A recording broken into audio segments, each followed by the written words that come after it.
Si tu récupères des données depuis un serveur ou une base de données, il y a des chances qu'elles soient sérialisées en JSON. Tu devras donc savoir les transformer en objets Dart sans ralentir l'interface, pour ne pas donner à tes utilisateurs une excuse facile pour te laisser une mauvaise note sur les stores. Flutter te fournit tous les outils pour ça, et on va voir comment les utiliser avec cette API REST publique qui nous donne quelques infos sur différents téléphones au format JSON. Le but, c'est de récupérer cette liste et de l'afficher dans notre application sous la forme d'une liste view. Pour commencer, on doit récupérer ce JSON depuis le serveur. Deux options populaires pour faire des appels HTTP sont le package HTTP et le package DIO. Si tu comptes pas déployer la version web de ton appli, tu peux aussi utiliser le client de Dart.io tout simplement. Comme ça, pas besoin d'installer de package supplémentaire. Une fois le body récupéré sous forme de string, on va vouloir le transformer en une liste d'objets qu'on va appeler item. On crée donc cette méthode et on définira la classe item plus tard. Dans cette méthode, on commence par appeler la méthode JSON_decode fournie par Flutter et on lui passe le body qu'on vient de récupérer.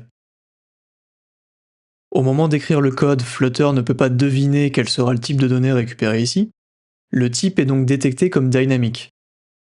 Comme on a testé notre API REST en amont, nous on sait que ça sera une liste. On peut choisir de l'indiquer ici pour aider notre éditeur avec l'autocomplétion, mais c'est pas obligatoire. Maintenant qu'on a notre liste, on va construire l'interface qui nous permettra d'afficher les données de manière lisible. On doit donc transformer chaque élément de notre liste en un objet Dart. On commence par créer la fameuse classe item qui regroupe les attributs ID, name et data. Étant donné que le contenu du champ data est très différent d'un objet à l'autre, on va les conserver dans une map générique optionnelle.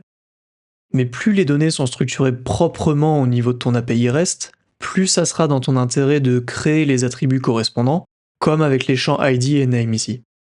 On crée ensuite le constructeur et on rend ces attributs requis. Il ne reste plus qu'à créer le constructeur qui prend notre JSON désérialisé et le transforme en instance d'item en allant récupérer les bons champs. On peut maintenant retourner au niveau du widget et utiliser ce constructeur pour retourner notre liste d'items. J'ai écrit le code pour afficher un écran de chargement puis la liste des items qu'on a récupérés, et notre application fonctionne parfaitement. Maintenant, imaginons que le JSON à désérialiser soit beaucoup plus gros.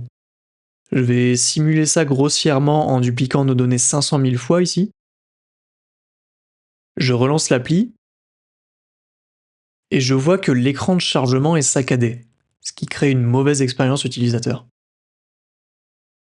Ce problème de lag vient du fait que la méthode parseItems effectue beaucoup d'opérations de manière synchrone, ce qui veut dire que l'isolate principal de notre application est occupé pendant tout le temps où cette méthode s'exécute, et donc l'interface se bloque en attendant la fin. Ça rend notre écran de chargement assez inutile au final. Encore une fois, Flutter nous fournit tous les outils dont on a besoin pour régler ce problème, mais d'abord un peu de théorie. Avec Flutter, tout s'exécute dans l'isolate principal. Qu'il s'agisse des mises à jour de l'interface ou des autres morceaux de code que tu exécutes. Par exemple, dans notre cas, admettons que le calcul de parseItems se fait entre deux mises à jour de l'interface. Maintenant, imaginons que ce calcul prenne beaucoup de temps parce que les données à traiter sont énormes. Dans ce cas, une ou plusieurs actualisations de l'interface ne peuvent pas s'exécuter parce que l'isolate est toujours occupé à désérialiser notre JSON. La solution à ce problème, c'est de créer un deuxième isolate, d'aller faire le calcul là-bas, et de récupérer le résultat plus tard. Comme ça, on libère l'isolate principal pendant de précieuses secondes pour pouvoir continuer de mettre l'interface à jour, par exemple avec un écran de chargement fluide. Dans la pratique, c'est très simple d'implémenter ce concept. Il suffit d'encapsuler notre appel à parseItems par un appel à la méthode compute. On passe l'argument responseBody en deuxième position, et c'est tout. Je relance l'appli pour confirmer que l'écran de chargement n'est plus saccadé, et je vois que ça fonctionne bien comme prévu. L'astuce d'utiliser compute marche bien, mais c'est pas une baguette magique à utiliser à tort et à travers pour autant. Si on reprend le schéma de tout à l'heure, il était un peu trop simpliste. En vérité, il devrait plutôt ressembler à ça.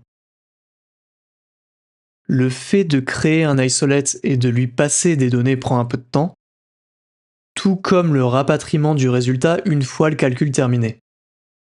Du coup, pour choisir si oui ou non tu ferais mieux d'utiliser Compute, ça se fera au cas par cas, et le plus simple c'est de te fier à ton ressenti en testant ton application sur différentes plateformes. Si ton interface reste fluide sans passer par Compute, pas besoin de t'encombrer avec. Dans tous les cas, la meilleure façon de garder une appli fluide, ce sera toujours d'éviter les calculs inutiles. Pas besoin de récupérer des millions de données d'un coup pour n'en afficher que 10 à la fois à l'écran. Maintenant, imaginons qu'on veuille faire le boulot dans le sens inverse. Transformer nos objets Dart en JSON. Pour les sauvegarder dans un fichier, ou pour les poster sur une API REST par exemple. Pour illustrer ça, je vais ajouter un Floating Action Button qui me permettra de déclencher l'action. Pour encoder les données en JSON, j'appelle la méthode JSON-encode fournie par Flutter et je lui passe ma liste d'items. Cette méthode sait déjà encoder les structures simples comme les listes ou les maps, mais elle sait pas encore comment encoder une instance de la classe item qu'on a définie nous-mêmes. On va lui donner un coup de pouce avec ça en lui indiquant comment transformer ces objets en map, justement, en implémentant la méthode toJSON.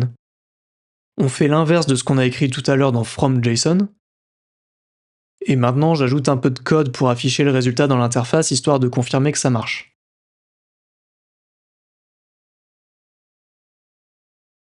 L'astuce qu'on a vue pour décoder le JSON dans un isolate différent avec Compute, elle peut être utilisée ici aussi en cas de besoin.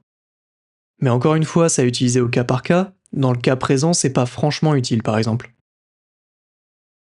Et voilà, avec tout ça, tu sais maintenant serialiser et déserialiser les données JSON sans ralentir l'interface utilisateur de ton appli Flutter.